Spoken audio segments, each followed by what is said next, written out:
A very good morning. Thank you for tuning in. If you have just joined us, where have you been? Now, part of a very interesting discussion and a vitally important one around this time of the year as we flock to the pools and we flock to the sea and natural bodies of water. The injuries and sadly the deaths do happen, so we're trying to educate ourselves. And we've now got a caller on the line joining us from Nyas. Now, very good morning. Dylan, how are you, sir? Good morning. How's it, buddy? How are you doing?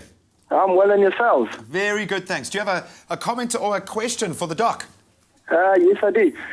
Look, I live down in Knysna, down on the coast, and in the Garden Route, and, Knysna's always had quite a big problem of late with the E. coli count flushing into our lagoon.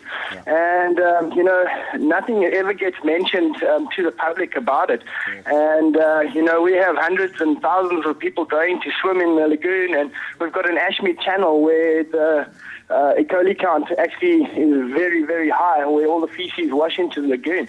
And it all washes down to our knives and heads and whatnot. And a lot of people just go and swim. And I mean, it is, in my mind, quite devastating, and I would imagine quite bad for one's health. So I was wondering what people should be doing in that kind of case, you know? Yeah, fantastic. And I think you've hit the nail on the head. I mean, people flock to that area because it's so beautiful. You want to get into that, and it's nice. You would assume that a lagoon is a safer area to swim. I've actually was there recently this year shooting.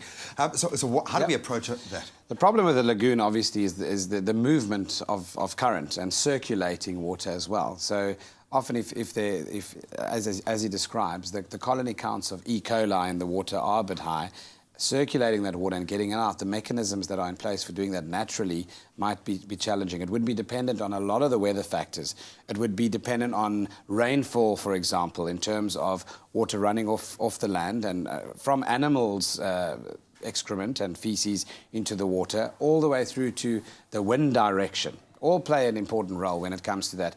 So getting reports, I know that a lot of our countries like England and the USA have actual beach reports where there are updates in terms of the concentration of E. coli and warnings to the bathers that are going to be swimming in sea. We have that here as well, where we know that for a fact, there's a bit of a gastroenteritis epidemic. People have been swimming in water that's too high in terms of E. coli content. Is there a way we can combat that? Do we wash ourselves immediately after? Is there something we can ingest to protect ourselves? What can Dylan do if you think about the ailments that you develop from contaminated water can affect anything. It can affect from ingestion. It goes into your GIT tract, can be absorbed in that way and affect the gut. If you think about skin irritation, sure. You can get, of course, other things like aspirating or getting some of that water into your lungs, develop even things like pneumonias later on.